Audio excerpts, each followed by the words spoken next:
के अंदर रहने वाला क्या है? चेतन है, जिसको हम लोग राम कहते हैं, भगवान कहते हैं, जीव कहते हैं, आत्मा कहते हैं, कई भाषा में कहते हैं। जैसे पानी को क्या क्या कहते हैं? जल भी कहते हैं और नीर भी कहते हैं और पानी कहते हैं और वाटर भी कहते हैं और बारिश। बारिश तो वर्षा होता है, ये हिंदी में, अंग्रेजी में, संस्कृत में बारिश भी कहते, ठीक कहते बारिश। और कोई बताओ हैं? जल तो बता दिए। अमूल, अम्बु, अम्बु की राष्ट्र ठीक कहते हैं, ठीक कहते हैं, अम्बु भी कहते हैं। और भी इससे ज्ञान बढ़ेगा। देखिए कि समानार्थी शब्द हैं। कल एक भाई पूछ रहे थे सूर्य को क्या क्या कहते हैं? सूर्य का एक नाम आदित्य है ना, भास्कर है, और क्या क्या है? हाँ, और अच्छा, और रवि, ठीक है, और इसका क्या? भास्कर, ठीक है, बढ़िया। ऐसे एक एक शब्द के बहुत पर्यायवाची शब्द हैं। पानी को चीनी भाषा में सुई कहते हैं। क्या कहते हैं? सुई, वहां पर सुई कहते हैं। अपने भारत में ही जाइए, दक्षिण भारत में, तो जो हम लोग को लगता है बहुत अभद्र है, वहां पर स्वागत के लिए होता है। हम लोग कहते हैं आइए आइए, आपका स्वागत है। तो वहाँ क्या कहेंगे? दक्षिण भारत में रंडी रंडी रंडी रंडी, आइए आइए, ऐसा वहाँ पर रंडी रंडी करते हैं। तो हम लोग को बड़ा विचित्र लगेगा। ऐसे ही भाषाओं का बड़ा चक्कर है, लेकिन भावनाएं सबकी बराबर होती है। भावनाएं सबके, सब काम हो जाओ, बोलो शत्रुदेव की। भावनाएं सबकी बराबर होती है। दक्षिण भारत में जाइए, चाहे अमेरिका जाइए, चीन जाइए, तो हंसेंगे कैसा? हंसेंगे कैसा? एक तरह है ना, किस भाषा में ऐसे कोई जान सकता है क्या? और रोने का भी एक भाषा है। दुखी होना, सुखी होना, भावनात्मक संबंध सब जगह एक बराबर है। ऐसे ही ये शरीर जड़ है, लेकिन इसके अंदर आत्मा निवास करती है, चेतन निवास करता है, राम निवास करता है, भगवान निवास करता है, और वही सबको ऑपरेट करता है। आंखें कैसे देखती है? आंखों से हम देखते हैं, लेकिन इसके पीछे देखने वाला कोई है कि नहीं है ना? अगर आत्मा निकल गई तो आंख देखती है क्या? नहीं देखती है। कान भी नहीं सुनता है, कोई इंद्रियां काम नहीं करती है। इसके अंदर में एक चेतन जीव निवास करता है, जिसको हम लोग आत्मा, रूह, सोल कहते हैं। और इसी की सत्ता से ये सारा हम लोग संसार को देखते हैं। जैसे मन प्रश्न होता है कि मकान को बनाया, दुकान को बनाया, तो मन में ऐसा प्रश्न हो जाता है कि सृष्टि का भी कोई बनाने वाला होगा, है ना? इस सृष्टि को बनाने वाला कौन है? सृष्टि को बनाने वाला है भगवान। देखो, सब लोग पढ़ाएंगे भगवान इस सृष्टि को बनाता है, लेकिन थोड़ा विचार किया जाए, भगवान है कौन? भगवान है कौन? दो तरीका भगवान का, जो अपने बंधनों को समाप्त कर दिया, भग्न कर दिया, वान जिसने, उसको भगवान कहते हैं। जो श्रेष्ठ कर्म करता है उसको भगवान कहते हैं। प्रकृति के नियम को भी भगवान कहते हैं, है ना? प्रकृति के जो नियम है उसको भगवान कहते हैं। बताओ, वर्षा कैसे होती है? पानी कैसे गिरता है? ऊपर से गिरता है। तो कैसे गिरता है? उसका कारण नियम है ना, नियम से गिरता है कि भगवान गिराता है? नियम से गिरता है ना भाई, नियम से गिरेगा। बड़े बच्चे बताओ, नियम से गिरेगा तो भगवान गिराएगा? नियम से गिरेगा। मैं अभी गया था फरवरी में दुबई, वहां पर पानी नहीं गिरता है, वहां पर पानी ही नहीं गिरता है। वहां पर कोई पेड़ पौधा नहीं है, खाली खजूर के कुछ कुछ पेड़ है, और वहां पर पानी नहीं। तो मैंने देखा है, कुत्ता भी नहीं दिखा मेरे को, बिल्ली भी नहीं, चिड़िया भी नहीं, कोई जीव जंतु नहीं दिखा वहां पर। समुद्र के किनारे गए तो बगुला थोड़ा थोड़ा दिखता था। तो वहां पर पानी नहीं गिरता है। तो पानी कैसे करते हैं? उसके बिना पानी को गिराने के लिए, लेकिन उन बादलों को रोकने वाला क्या चाहिए? पेड़ पौधे चाहिए। पेड़ पौधे क्या क्या देते हैं? हम सबको ऑक्सीजन देते हैं, और क्या देते हैं? फल भी देते हैं, और क्या? लकड़ी भी देते हैं और फूल भी देते हैं, और क्या देते हैं? छाया देते हैं, और क्या देते हैं? लकड़ी तो बताए, और फिर और ईंधन के रूप में पेट्रोल भी देते हैं।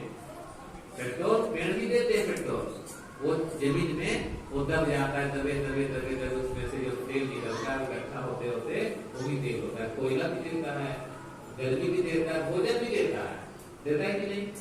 फल खाते हैं तो उससे हमारे भोजन हो, तो केला खाते हैं पेट भरेगा, तो कहाँ से आया वो पेड़ से ही आया, पौधे से आया।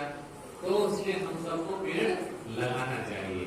जो पेड़ काटता है तो आवश्यक हो तो ही काटना चाहिए, लेकिन उसके बदले दूसरा पेड़ लगाना चाहिए। वृक्ष तीरथ खरीदकर वापस आओ और भोज के बदले वृक्ष लगाओ।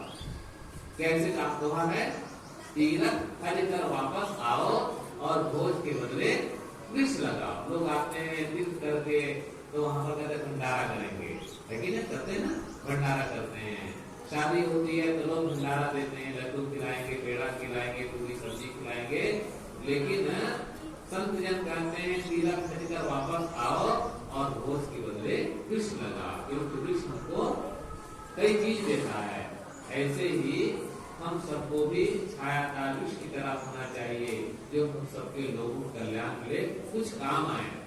जो लोगों के काम आता है वही भगवान होता है। कि प्रकृति में जो पानी बरसना, सृष्टि का बनना, ये सब नियम से होता है। मिट्टी, पानी, आग, हवा, ये चार मुख्य तत्व हैं और सबके अपने अपने नियम हैं। वो अपना नियम कभी नहीं छोड़ता है, कभी नहीं छोड़ेगा। पानी की जो शीतलता है, पानी की शीतलता कभी खत्म होगी क्या? कभी खत्म नहीं होगी। उसका गुण है, उसका स्वभाव है, पानी का गुण उसको शीतलता देना है। वो कभी नहीं खत्म, आप साथ खत्म हो जाएगा। कैसे खत्म हो जाएगा? उसको गर्म कर देंगे, गर्म कर देंगे तो पानी क्या हो जाएगा? गर्म हो जाएगा। तो गर्म हो गया तो पानी भी गर्म हो गया ऐसा कहेंगे, लेकिन बाद में वो ठंडा भी हो जाएगा, अपने प्रकृति में वो लौटता है। अगर पानी की शीतलता न होती तो आज ये इंजन जितने चलते हैं, उसको ठंडा करने में क्या लगाते हैं? रेडिएटर लगाते हैं ना, उसमें क्या भरते हैं? पानी भरते हैं। पानी उबलता रहता है तो भी ठंडा करता है ना? आप लोग एक प्रयोग करना पानी की शीतलता जांचने के लिए। आग एकदम जल रहा हो, तो उसमें उबलता हुआ गरम गरम पानी डालेंगे तो आग जलेगा कि बुझ जाएगा? क्यों बुझ जाएगा? पानी तो गरम है ना, तो गरम गरम थोड़े बुझता है। आग में आग डालो बुझेगा क्या? नहीं बुझता है।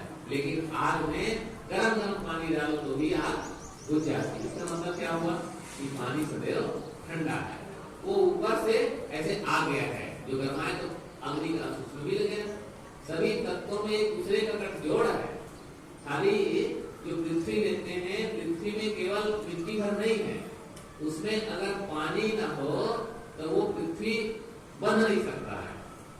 ईट बंधा है, ईट किससे बंधा है? पानी का अंश है तो बंधा है। बिना पानी के वो बन नहीं सकता है। तो पानी का अंश उसमें, अग्नि का भी अंश है। देखो चकमा पत्थर से जोर से रख लो तो आग निकलती नहीं निकलती? आग है तो निकलती है। तो ऐसे सभी तत्वों में एक दूसरे का मेल है।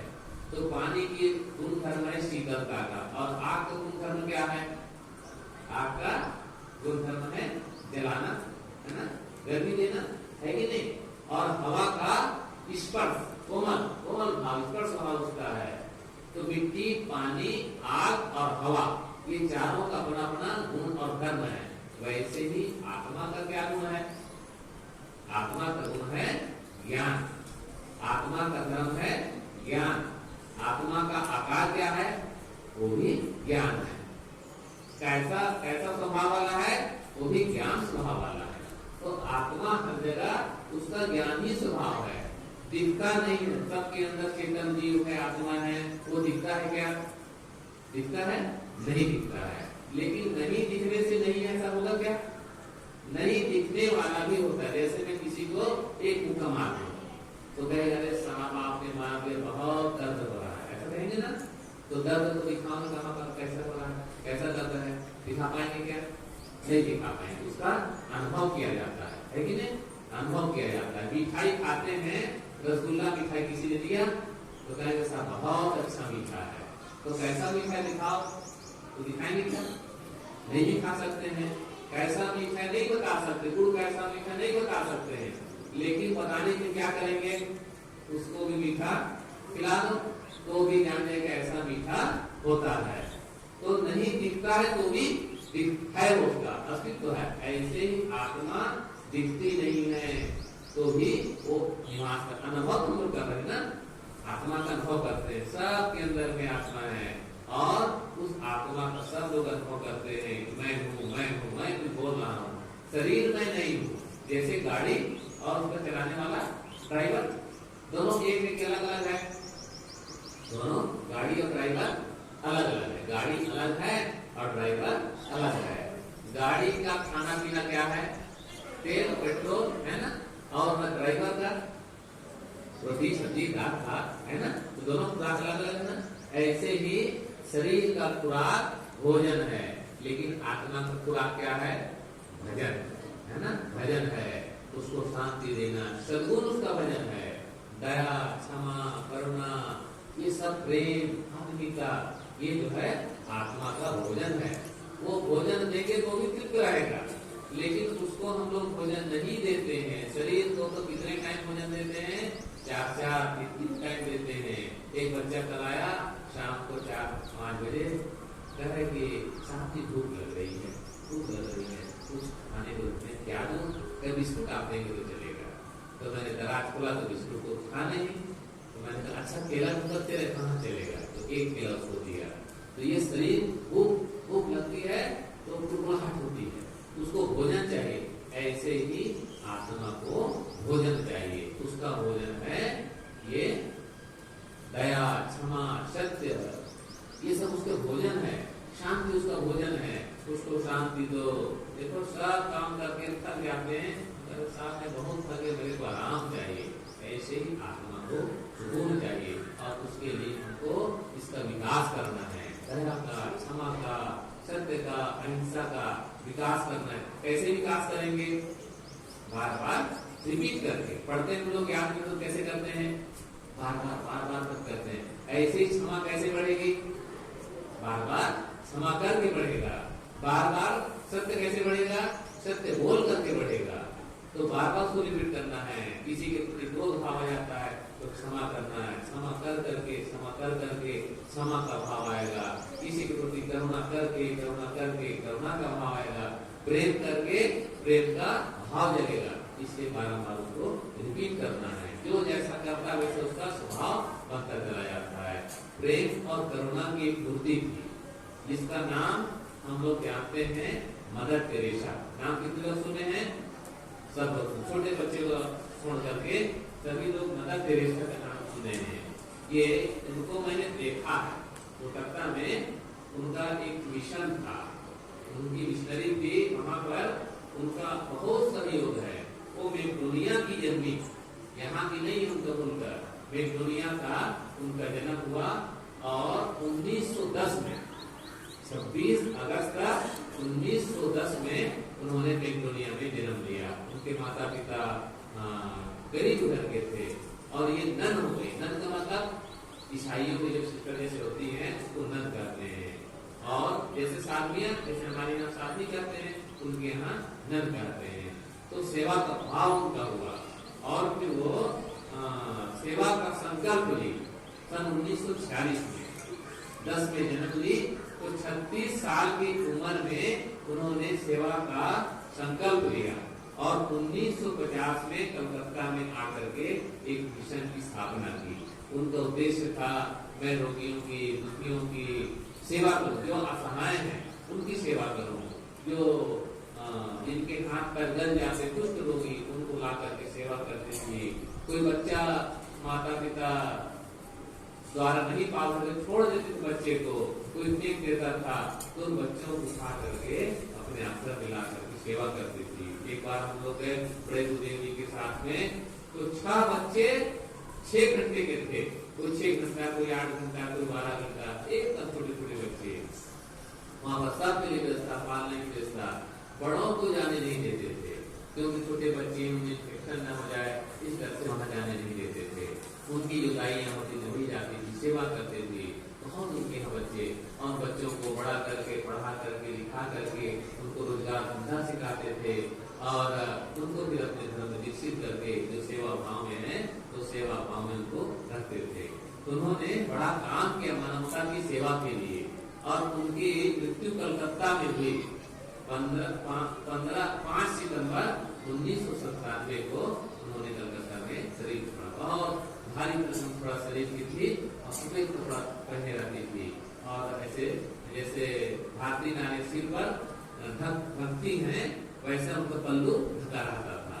और बहुत सेवा भाव की बहुत सारी साधुएं थी, इन्होंने नन का रूप धारण किया एक सेवा के भाव के लिए, और फिर वो समर्पित हो गई। बहुत लोग उनका विरोध भी किए, कलकत्ता में बसने नहीं देते थे उनको, ये बसने न पाए, ये अपने धर्म का प्रचार करेंगे, ईसाई धर्म फैलाएंगे, इसलिए उनका विरोध करते थे। जो भाई सेवा करता है तो अपनी संप्रदाय की अपनी बात तो बताएगा, लेकिन खास बात है मानवता की सेवा करना। सेवा भाव को लोग नहीं जाने और खाली यही जाने कि अपने धर्म का प्रचार करेंगे। रोगी हैं, दुखी हैं, बच्चे नहीं किए गए, उनका कोई पालक नहीं है, तो उनकी सेवा करना ये धर्म नहीं है। हम लोग ये यही मान्यता है कि अपना धर्म का प्रचार हो, और चाहे पड़ा रहे गरीबी में पड़ा है, खाने का भले न हो कोई बात नहीं है, लेकिन मेरे धर्म का मानने वाला हो। कोई भी धर्म माने, मानवता का धर्म तो एक ही है। कबीर साहब ने धर्म दो नहीं बताया, धर्म एक ही बताया, और वह है मानवता का धर्म। हम लोग दुखी होना नहीं चाहते हैं तो किसी को दुख न दें, सुख चाहते हैं तो सुख दो। हम लोग को भोजन पानी की व्यवस्था की जरूरत पड़ती है तो दूसरे को भी भोजन पानी की व्यवस्था कर दें। कोई किसी घर का पड़ोसी अगर भूखे पेट सोता है तो जो सामने वाला है, जो बड़ा आदमी, उसको भी पाप लगेगा, क्योंकि उनका जो पड़ोसी है वो असहाय है, उनके पास उतनी चीज नहीं है जो कम से कम पेट भर सके, इसलिए वो भी पाप का भागी है। उनको ख्याल रखना चाहिए मेरा पड़ोसी भूखा न सोए। तो ये सेवा की मूर्ति थी मदर तेरेसा। मदर का नाम माँ और तेरेसा उनका नाम था, तो तेरेसा नाम के साथ में माँ जुड़ गया। माँ एक कोमल भाव है, सेवा का भाव है, इसलिए उसके सामने मदर जुड़ गया। मदर का मतलब माँ। तो उन्होंने कुष्ठ रोगियों के नाथों की सेवा की और उनको फिर नोबेल पुरस्कार मिला। भारत रत्न की उपाधि उनको मिली। सन 17 अक्टूबर 1979 को उनको नोबेल पुरस्कार दिया गया, और भारत रत्न की उपाधि भी 1923 से आकर के भारत में अपना केंद्र बनाई। और आज भी अगर आपको कलकत्ता जाना होगा कभी तो आप लोग उनके आश्रम जरूर जाइएगा, और इस दृष्टि से आए कि सेवा भाव सीखने के लिए। दूसरे मत का है, दूसरे पंथ का है तो हम नहीं जाएंगे, वो भाव नहीं है।